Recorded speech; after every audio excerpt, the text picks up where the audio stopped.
আমি বলবো আসলে এই যে আমরা প্রযুক্তির দিক দিয়ে অনেক অগ্রসর হয়েছি, যে স্বাধীনতার সময় আমাদের 7.5 কোটি মানুষ, কিন্তু খাদ্য সেটা কৃষি মন্ত্রণালয়ের একটা মহতী উদ্যোগের কারণে কৃষি বিভাগ, মৃত্তিকা সম্পদ উন্নয়ন ইনস্টিটিউট, কৃষি গবেষণা এবং হর্টিকালচার সেন্টার, এদের মাধ্যমেই আজকে এই কৃষি উন্নয়ন।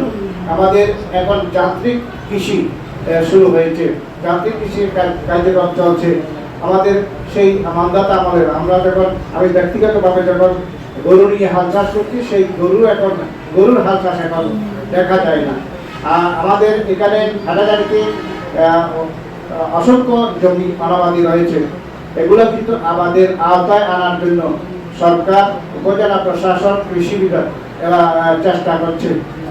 এই চেষ্টার মধ্যে যদি আমরা সহযোগী হিসাবে কাজ করি, তাহলে আমাদের যে হাটাজারির যে কৃষি উৎপাদন, সেই উৎপাদনের হার বৃদ্ধি পাবে, আমাদের খাদ্য সংকট হবে না।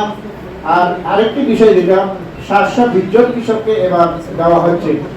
আমাদের সামাজিক অনুষ্ঠানে যদি পাশাপাশি দুটি অনুষ্ঠান একসাথে হয়ে যায়, এক পরিবারের একজনকে দাওয়াত করলে পরবর্তী আরেকজন অন্যজনকে দাওয়াত করে এটা ম্যানেজ করা হয়। এভাবে এবার 720 জনকে দেওয়া হচ্ছে। ভবিষ্যতে আবার প্রণোদনা দেওয়ার সময় 720 জন বাদ দিয়ে অন্য 720 জনকে দেওয়া হবে।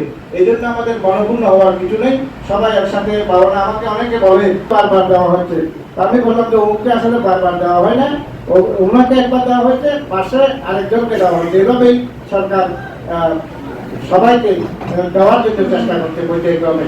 তো এটা কৃষি প্রণোদনা যে বীজ বিতরণ বা সার বিতরণ করা হচ্ছে, সেগুলো যদি আমরা সঠিকভাবে ব্যবহার করি, তাহলে আমাদের কৃষি উৎপাদন বৃদ্ধি হবে এবং হাটাজারির যে সংকট, সবজি সংকট, এটা বিতরিত হবে। কথা না বাড়িয়ে আপনার কৃষি বিভাগ আজকে এই অনুষ্ঠানটা আয়োজন করবে।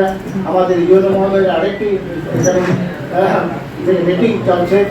তো কথা না বাড়িয়ে সকলে সুস্বাস্থ্য দীর্ঘায়ু কামনা করছি। আমরা আমাদের মধ্যে বিদ্যুতার বন্ধন সুদৃঢ় হোক, যাতে আমরা একটি সুন্দর বাংলাদেশ করতে পারি। ধন্যবাদ সকলকে। অসংখ্য ধন্যবাদ। এখানে